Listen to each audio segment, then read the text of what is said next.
As our nation debates questions of racial and social injustice, school districts are getting serious about diversity, equity, and inclusion. But what challenges await leaders who push a diversity, equity, and inclusion agenda?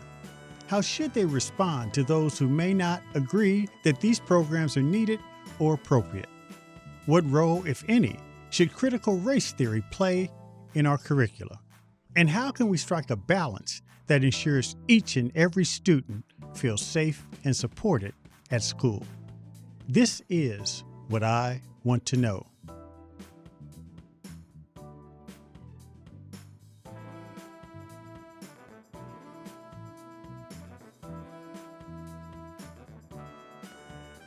And today, I'm joined by Dr. Rydell Harrison to find out. Dr. Rydell Harrison is a teacher and administrator with more than 20 years of experience. Earlier this year, he resigned as superintendent of Connecticut's Eastern Reading Region 9 school districts. In the months leading up to that decision, he was confronted with significant criticism of diversity, equity, and inclusion initiatives that he led. He is joining us today to share his story and insights around the state of diversity, equity, and inclusion in our schools today. Dr. Rydell Harrison, is so good to have you on this show. There's a lot I want to talk to you about. This issue of diversity, equity, and inclusion, critical race theory, a huge issue for parents and for school district leaders.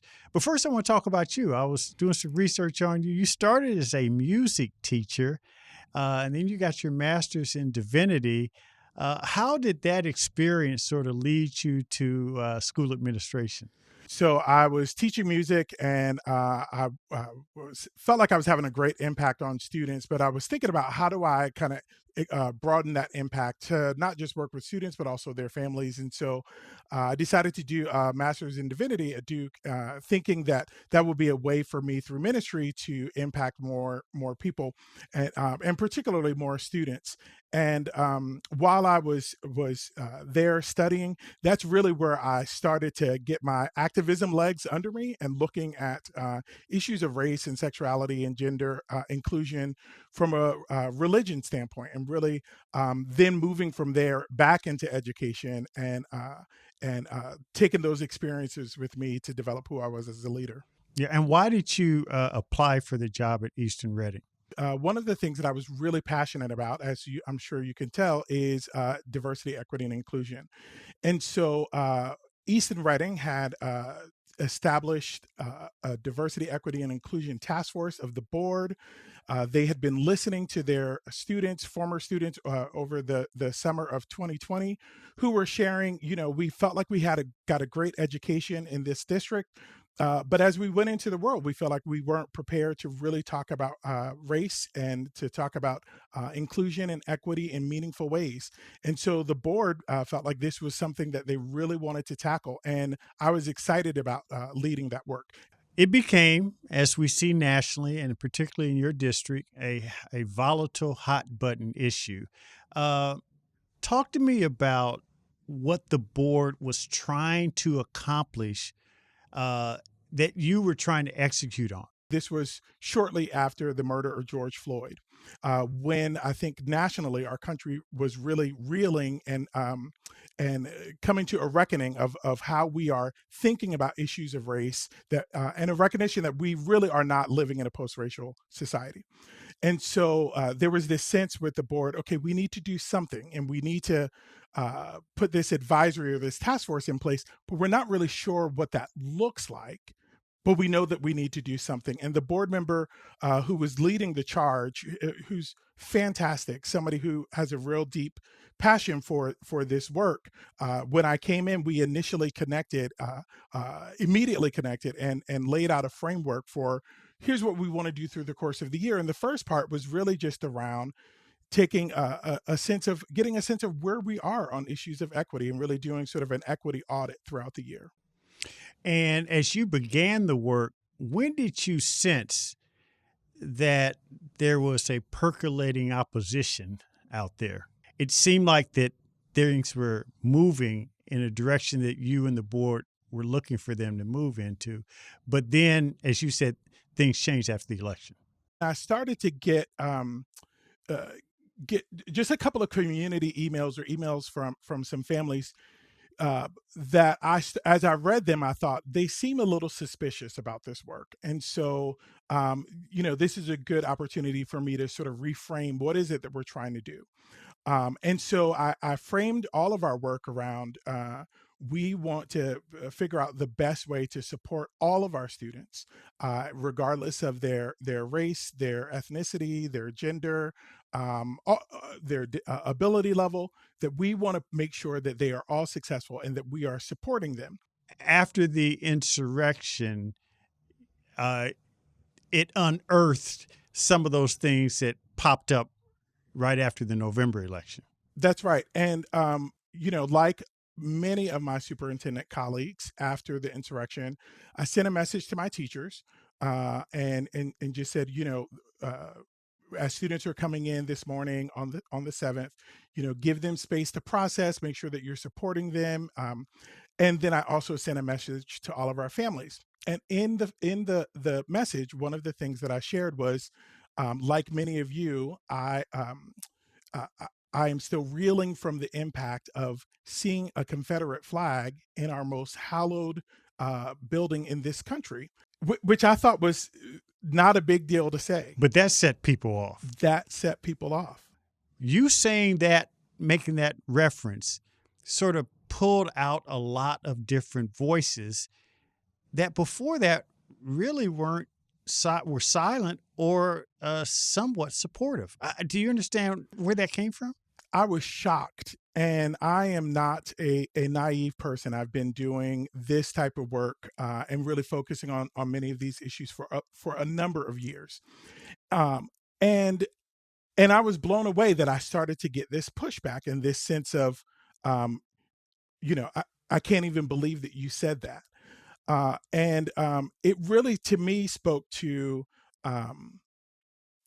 so one of the first things I said, just as an aside, when the recruiter from Easton Reading Region 9 that was leading the superintendent search called me and said, hey, I think that you should consider this. I think it would be a good fit.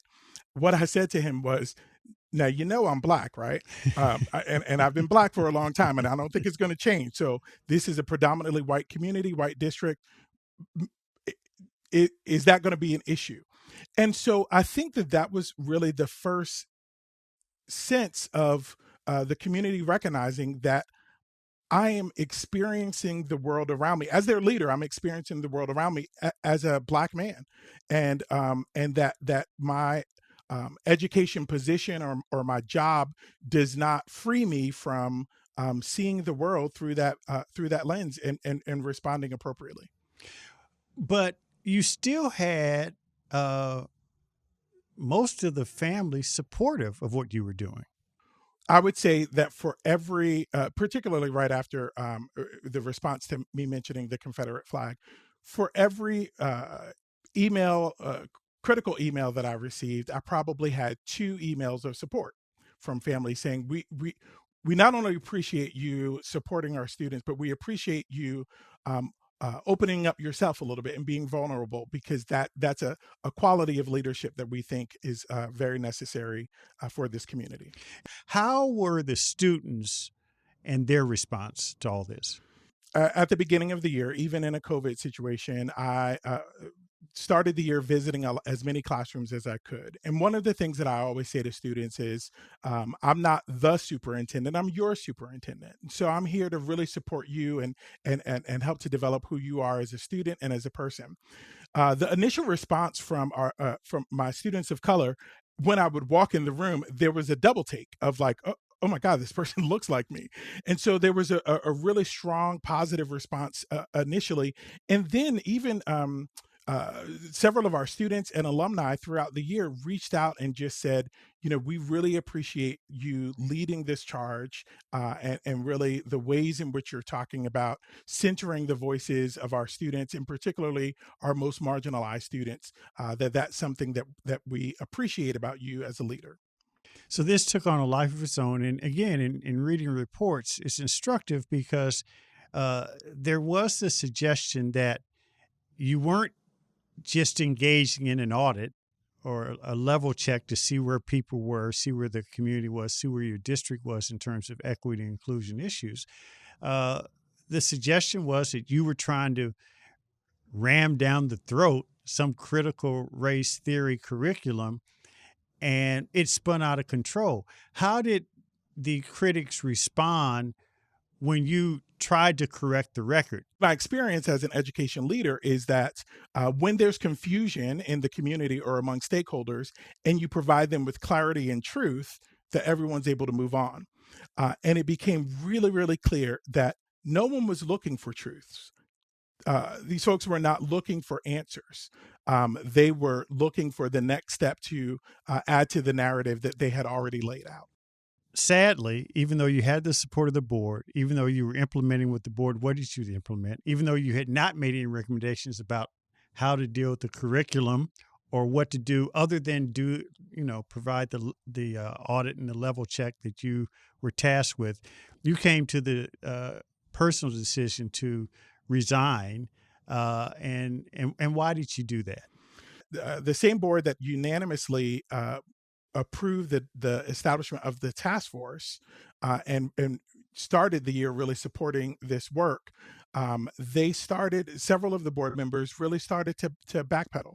This is tough work.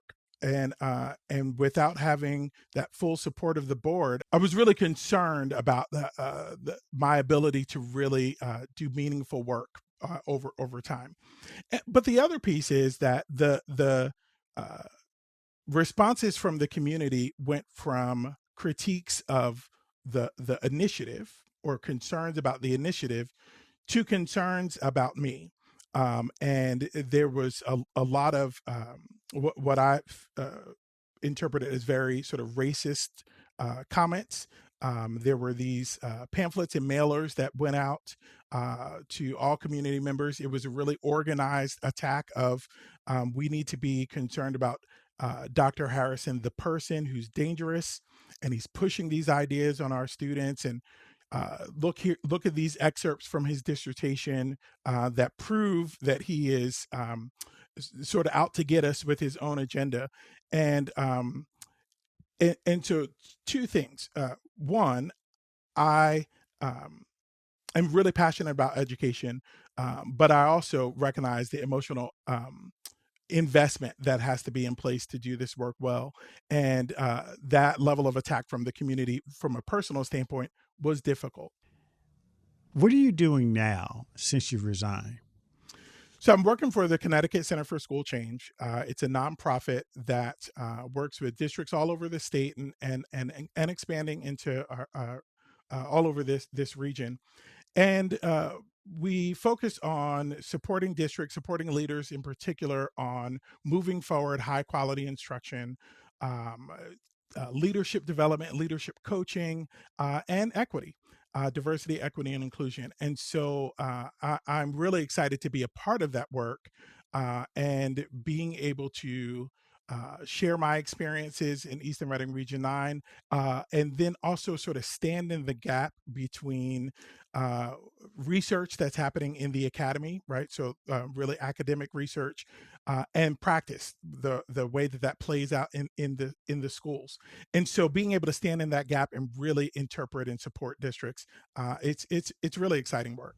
What advice would you give to superintendents who want to promote diversity, equity, and inclusion, but in the wake of this political environment, they know it's tough? What advice would you give them?